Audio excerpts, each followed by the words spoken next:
যে আমি কারো তেল টেল মাখি রাখি না, কোনো নেতারে আমি খুব বেশি পাত্তা দিয়ে কথা বলে টলি না আর কি। সে বাংলাদেশে যত পাওয়ারফুল নেতা হোক অথবা ফিউচারে হবে তবে আর কি। তো বিএনপির অধিকাংশ নেতাকর্মীকে মনে হয়েছে তারা আসলে জিয়াউর রহমানের রাজনীতির রও বুঝে নাই, including standing committee members. Ziaur রহমানের রাজনীতি করে আপনাদের একটা স্লোগান আছে না, এক জিয়া লোকান্তরে, আপনারা দেন না প্রতিদিন, লক্ষ্য জিয়া, রিয়েলি দ্বিতীয় আর একটা জিয়ার নকেল লোক একটা তৈরি হয়েছে আপনাদের দলে। তো এই স্লোগানটা কেন দেন আপনারা? একটা মিথ্যা স্লোগান না যারা এই রাজনীতিটা করেন? আমরা যারা জিয়াউর রহমানকে নিয়ে পড়াশোনা করেছি, আমি তো জিয়ার রাজনীতি করি নাই, কিন্তু আপনারা যারা জিয়ার রাজনীতি করেন, আপনারা যে বলছেন লক্ষ্য জিয়া লোকান্তরে, কই আসলে জিয়া কোথায়? জিয়া কি চুরি চামারি টাইপের লোক ছিল? লুটপাট বাটপারি করাপশন এই টাইপের লোক ছিল? মানুষের হক নষ্ট করে খাওয়া এগুলো করছে? করে নাই তো। তাহলে বিএনপির রাজনীতির এই জায়গাটা দেখেন। দ্বিতীয় একটা স্লোগান আপনারা দেন, আমরা সবাই জিয়া সেনা,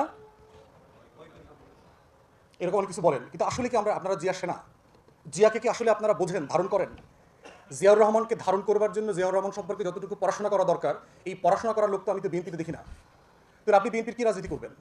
আপনি বিএনপির মার্কা ইচ্ছা মানে জনপ্রতিনিধি হইতে পারবেন, চেয়ারম্যান মেম্বার এমপি মন্ত্রী হইতে পারবেন, কিন্তু আপনি জিয়ার শরীফ হইতে পারবেন না। তাহলে বিএনপি করা আর জিয়াকে বোঝা এক জিনিস না।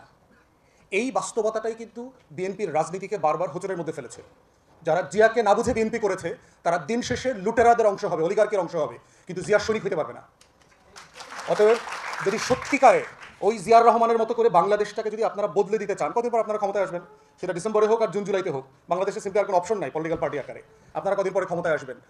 দেশ জিয়ার মতো চালানোর মতো লোক তো আমি দেখি না। তো বিএনপির এমপি মন্ত্রী যারা হবেন, আমি তো অলমোস্ট সবাইকে চিনি।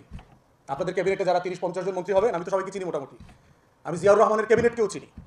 বাংলাদেশের পার্লামেন্টারি হিস্ট্রি পড়েছে এবং 79 পার্লামেন্ট যদি আপনারা দেখেন, জিয়াউর রহমানের 79 পার্লামেন্ট হচ্ছে বাংলাদেশের ইতিহাসে বেস্ট এভার ইলেক্টেড পার্লামেন্ট। এই পার্লামেন্টে দেখেন আন্ডারগ্রাউন্ড পলিটিক্স করছে, নকশালি অস্ত্রধারী রাজনীতিবিদ করেছে।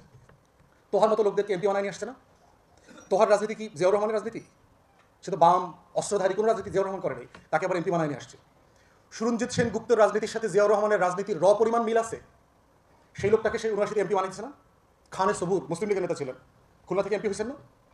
মুক্তিযোদ্ধা, কিন্তু খানে সবুরকে মুসলিম লীগের মানুষ তাকে এমপি বানাইছেন। তাহলে দেখেন 79 পার্লামেন্টে ব্যারিস্টার মওদুদকে দিয়ে উনি একটা অপোজিশন ককাস করে দিয়েছেন তার ইলেক্টেড এমপিদেরকে দিয়ে, শুধুমাত্র তার সমালোচনা করবার জন্য পার্লামেন্টে। কারণ সাফিসিয়েন্ট মেম্বার অফ পার্লামেন্ট নাই তাকে সমালোচনা করবার জন্য। সে বোধ করেছে যে আমি এত এমপি নিয়ে ক্ষমতায় আছি, কিন্তু যদি আমাকে সমালোচনা না করে তাহলে এই সংসদীয় গণতন্ত্রটা ওয়ার্ক করবে না। তো সেখানে বিএনপির অন্য দল, বিএনপির সমালোচনা তো দূরের কথা, বিএনপির গ্রুপিং পলিটিক্সের সমালোচনায় তো খুন খারাপি হয়ে যাচ্ছে। তাহলে যারা বিএনপিকে জিয়ার রাজনীতিতে রূপান্তর করতে চায় তাকে তো দলের ভিতরে জিয়াকে চর্চা করতে হবে, স্লোগানে না, ফেস্টুনে না।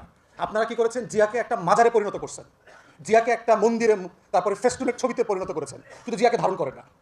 প্রত্যেকটা ব্যানারে ব্যানারে আমি মাঝে মধ্যে খুঁজে পাই না যে আসলে কে এটা এই পোস্টারটা ছাপাইছে, কার পক্ষ থেকে কারে শুভেচ্ছা দিতেছে, এইটা আমি বুঝে উঠতে পারি না।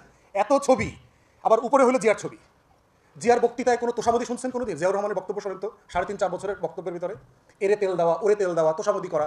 আপনারা এই তোষামদি রাজনীতি শিখলেন কোথেকে? তো আপনার রাজনীতি তো আমি বিএনপি রাজনীতির ভিতরে আমি জিয়াকে খুঁজে পাই না।